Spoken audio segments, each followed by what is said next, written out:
हो सकता है कि ये लेजेंड लोगों को सिर्फ एक लेजेंड या फिर बस एक कहानी लगे, बिकॉज अभी पब्लिक डोमेन में जो इंफॉर्मेशन अवेलेबल है वो कुछ ऐसा ही बताता है। लेकिन एक चीज जो सिर्फ एक कहानी नहीं है वो ये है कि नालंदा तबाह हुआ था और उसे बख्तियार खिलजी ने ही तबाह किया था। और ये हमारा इंडियन इतिहास नहीं कह रहा है, बल्कि 1260 में छपी हुई एक पर्शियन मुस्लिम हिस्टोरियन मिनहाजी सिराज ने खुद अपनी किताब तबाकत ई नसीरी में पूरी इस घटना का और इसमें जो जो लॉसेस हुए थे उसका डिटेल में वर्णन किया है। सो अब जाहिर सी बात है इसमें हमारी हिंदुस्तानी सभ्यता का नुकसान तो डेफिनेटली हुआ था, पर इसके एग्जैक्ट इंप्लीकेशंस क्या थे उसे कैलकुलेट करने के लिए हमें सबसे पहले यह समझना पड़ेगा कि उस यूनिवर्सिटी में आखिर क्या क्या था। सो नालंदा यूनिवर्सिटी की शुरुआत हुई थी गुप्ता डायनेस्टी के दौरान, वही गुप्ता डायनेस्टी जिनके रूल को गोल्डन एज ऑफ इंडिया कहा जाता है। नालंदा यूनिवर्सिटी विश्व की पहली यूनिवर्सिटी थी जहां स्टूडेंट्स के लिए एकोमोडेशन फैसिलिटी भी अवेलेबल थे और यहां एक साथ हजारों से भी ज्यादा साधु संत,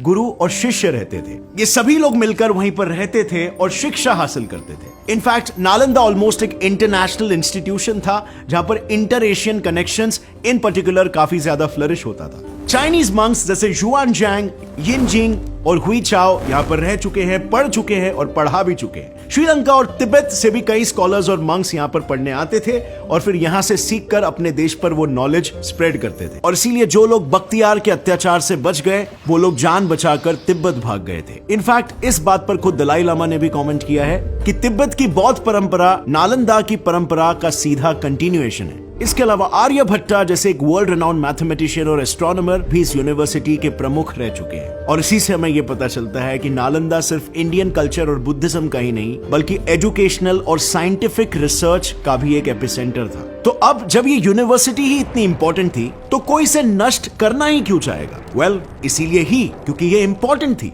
इनफैक्ट ये सारे इन्वेडर्स और ऑप्रेसर्स की क्लासिक टेक्निक होती है। किसी भी न्यू एरिया में अपना इन्फ्लुएंस बढ़ाने के लिए या उसे पूरी तरीके से अपने कंट्रोल में लाने के लिए उनके एजुकेशन सिस्टम पर अटैक करो। जो भी शिक्षा और विद्या उनके पास है उसे डिस्ट्रॉय कर दो ताकि वो सभ्यता अपने पांव पर खड़े ना हो सके। इस टैक्टिक को इंग्लिश में बुक बर्निंग भी कहते हैं, यानी बेसिकली एक ऐसी प्रैक्टिस जहां पर पब्लिकली किताबों को आग लगा दिया जाता है। अब अगर इसके इंपैक्ट की बात करें तो सबसे पहले तो ये बुक बर्निंग्स काफी ज्यादा सिंबॉलिक होते हैं। मतलब अगर हम एक और एक एग्जाम्पल के साथ इसे समझने की कोशिश करें, जब मंगोल्स ने अब्बासीद कैलिफेट से पर्शिया में मिलिट्री सपोर्ट मांगा था और उन्होंने मना कर दिया था, तब मंगोल्स ने बगदाद में घुसकर पूरे शहर को तहस महस कर दिया। लेकिन उसके साथ मंगोल्स ने बगदाद हाउस ऑफ विजडम जो वहां का एजुकेशन हब था उसे भी तबाह कर दिया।